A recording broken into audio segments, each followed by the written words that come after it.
का आनंद विरग विहार, दक्ष द्वारा यज्ञ करने और उसमें शंकर को न बुलाने का निश्चय करना, महर्षि दधीचि द्वारा दक्ष की निंदा, नारद जी द्वारा सती को पिता के यज्ञ में जाने के लिए प्रेरित करना। श्री महादेव जी बोले, नारद भगवान शंकर भगवती सती को प्राप्त कर अत्यंत कर्मात हो गए और उन्होंने प्रथम गणों तथा महान बलशाली नंदी से कहा, प्रथम गण, मेरी आज्ञा से यहाँ से शीघ्र कुछ दूर जाकर हम लोग देर तक स्थित हो जाओ। जब तुम लोगों को याद करूँगा तब तुम लोग मेरे पास आ जाना।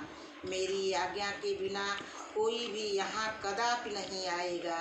भगवान शंकर का यह वचन सुनकर वे सभी प्रथम गण उनका सानिध्य जा उस निर्जन वन में दिन रात यथारुचि रमण करने लगे। एक बार उन्होंने वन के फूलों को लाकर उनकी सुंदर माला बनाई तथा सती को समर्पित कर वे कुतूहल पूर्वक उन्हें देखने लगे।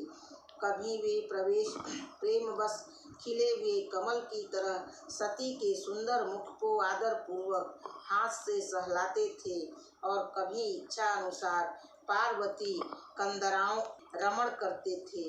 इस प्रकार भगवान शंकर सती के अतिरिक्त तथा भगवती सती शिव के अतिरिक्त एक पल भी दूसरी ओर दृष्टि नहीं डालते थे। नारद भगवान शंकर भगवती सती के साथ कभी कैलाश पर्वत पर चले जाते थे तो कभी उस श्रेष्ठ हिमालय पर्वत के जिस किसी शिखर पर सती के साथ फिर पहुंच जाते थे। महामते, इस प्रकार सती के साथ विहार करते हुए भगवान शंकर को 10,000 वर्ष व्यतीत हो गए तथा उन्हें दिन रात का भी भान न रहा। इस प्रकार अपनी माया से महादेव को मोहित करके त्रैलोक्य मोहिनी भगवती सती हिमालय के शिखर पर विराजती रही।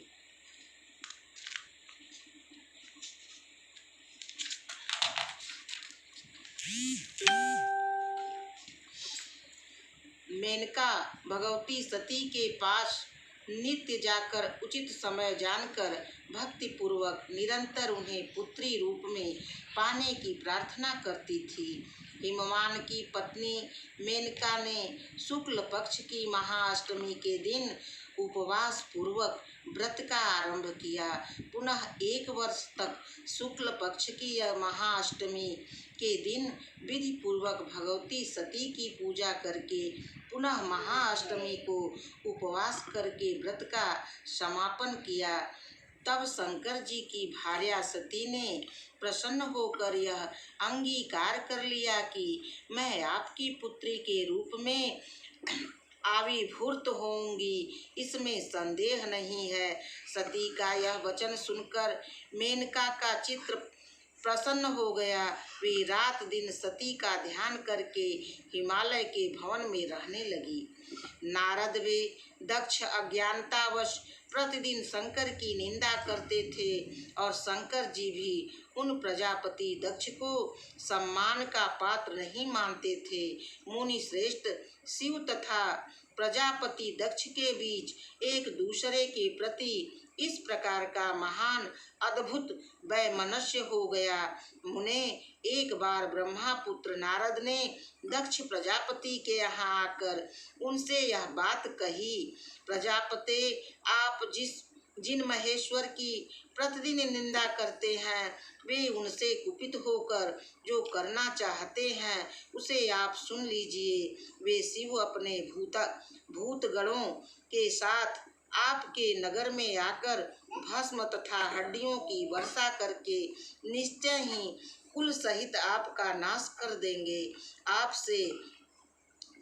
स्नेह के कारण ही मैंने आपसे यह बताया है, इसे आप कभी प्रकाशित न करें। अब आप अपने विद्यमान मंत्रियों के साथ इनके उपाय के लिए विचार विमर्श कीजिए। ऐसा कहकर वे नारद आकाशवाणी मार्ग से अपने स्थान को चले गए। इधर दक्ष प्रजापति ने सभी मंत्रियों को बुलाकर यह कहा, मंत्रीगण, आप लोग तो दास से मेरा हित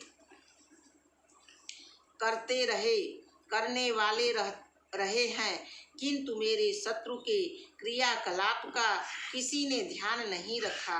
महर्षि नारद ने मेरे पास आकर ऐसा कहा है, शिव, आपने समस्त भूताद गणों के साथ मेरे पुर में आकर भस्म, हड्डी और रक्त की वृष्टि करेगा, इसमें संदेह नहीं है। तो फिर इस संबंध में मुझे इस समय जो करना हो उसे आप लोग बतलाइए। महामुने दक्ष की यह बात सुनकर वे सभी मंत्री भय से व्याकुल हो उठे और उनसे यह वचन कहने लगे। मंत्रियों ने कहा, देवाधिदेव शिव ऐसा क्यों करेंगे? हम लोग उनकी इस अनीति का कारण नहीं समझ पा रहे हैं। आप तो बुद्धिमानों में श्रेष्ठ तथा सभी शास्त्रों के ज्ञाता हैं, या आप यथोचित आज्ञा दीजिए। इसके बाद हम लोगों के द्वारा कल्याणकारी साधनानुष्ठान किए जाएंगे।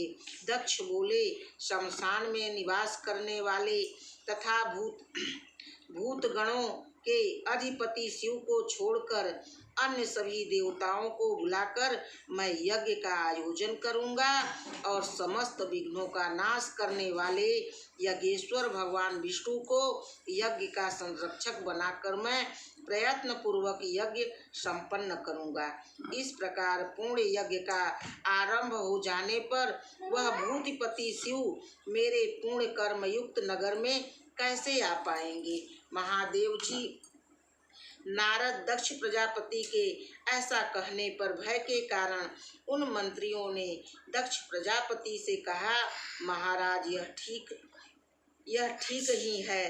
तत्पश्चात क्षीर सागर के तट पर पहुंचकर दक्ष प्रजापति ने भगवान विष्णु से यज्ञ की रक्षा के लिए प्रार्थना की।